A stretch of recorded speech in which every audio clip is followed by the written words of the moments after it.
The Tale of Squirrel Nutkin. This is a tale about a tale that belonged to a little red squirrel, and his name was Nutkin.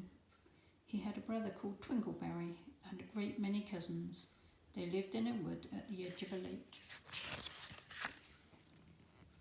In the middle of the lake there is an island covered with trees and nut bushes, and amongst these trees stands a hollow oak tree, which is the house of an owl who is called Old Brown.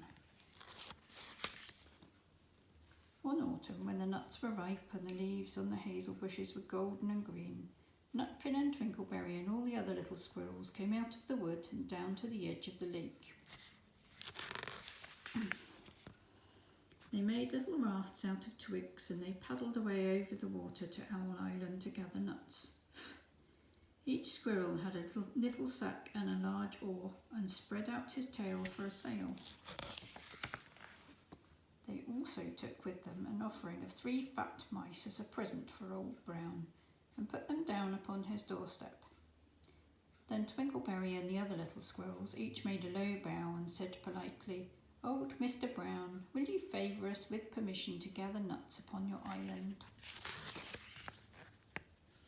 But Nutkin was excessively impertinent in his manners. He bobbed up and down like a little red cherry, singing, riddle me, red toot toot, a little wee man in a red, red coat, a staff in his hand and a stone in his throat. If you'll tell me this riddle, I'll give you a groat. Now this riddle is as old as the hills. Mr. Brown paid no attention whatever to Nutkin. He shut his eyes obstinately and went to sleep. The squirrels filled their little sacks with nuts and sailed away home in the evening. But next morning they all came back again to Owl Island, and Twinkleberry and the others bought a fine fat mole and laid it on the stone in front of Old Brown's doorway and said, "Mr. Brown, will you favour us with your gracious permission to gather some more nuts?"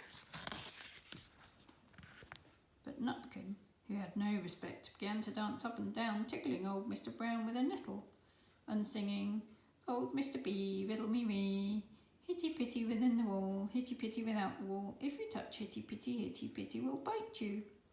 Mr. Brown woke up suddenly and carried the mole into his house.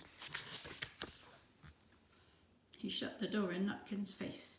Presently a little thread of blue smoke from a wood fire came up from the top of the tree, and Nutkin peeped through the keyhole and sang, "A houseful, a holeful, and you cannot gather a bowlful."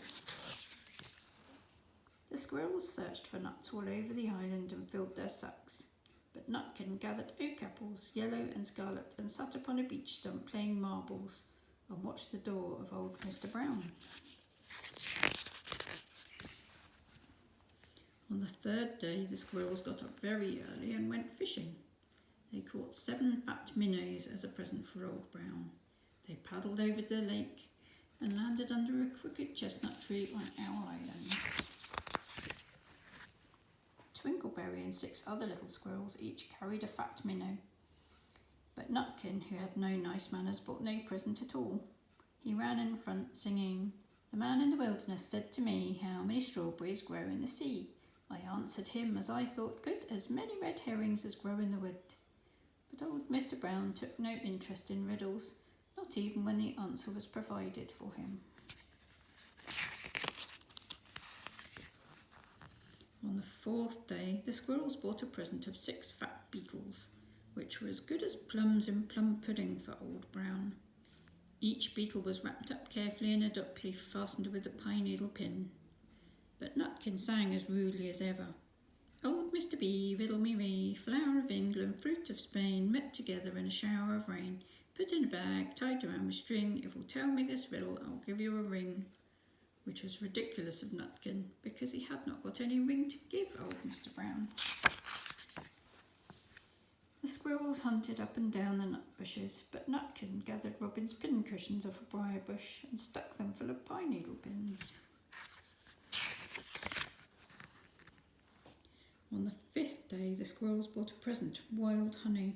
It was so sweet and sticky that they licked their fingers as they put it down upon the stone. They had stolen it out of a bumblebee's nest on the tippity top of the hill.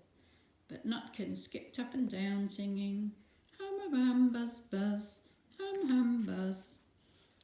went over Tipple time and met a flock of bonny swine, some yellow-necked, some yellow-backed, they were the veriest bonny swine. Then ere went over Tipple time. Old Mr. Brown turned up his eyes in disgust at the impertinence of Nutkin, but he ate up the honey.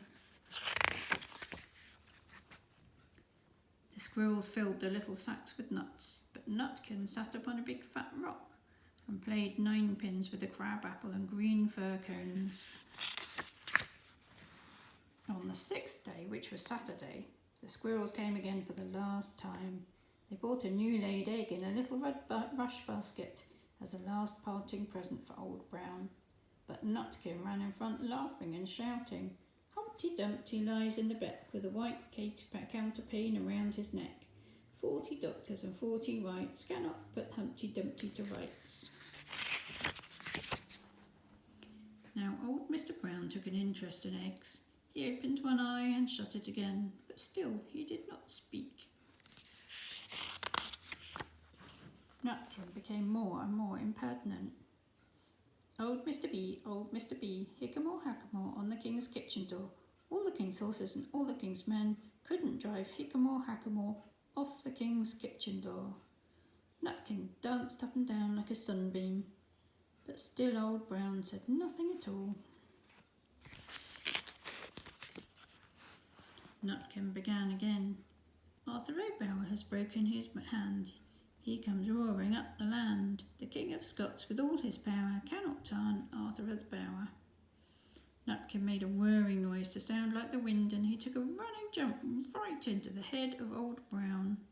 Then all at once there was a flutterment and a scufflement and a loud "Oink!" The other squirrels scuttered away into the bushes. When they came back very cautiously peeping round the tree, there was Old Brown sitting on his doorstep quite still with his eyes closed as if nothing had happened. But Nutkin was in his waistcoat pocket. This looks like the end of the story, but it isn't. Old Brown carried Nutkin into his house, intending to skin him, and held him by the tail. But Nutkin pulled so very hard that his tail broke in two, and he dashed up the staircase and escaped out of the attic window. And to this day, if you meet Nutkin up a tree and ask him a riddle, he will throw sticks at you and stamp his feet and scold and shout, "Cuck, cuck, cuck, cuck, cuck." The end. Look, his tail's been pulled off by the owl.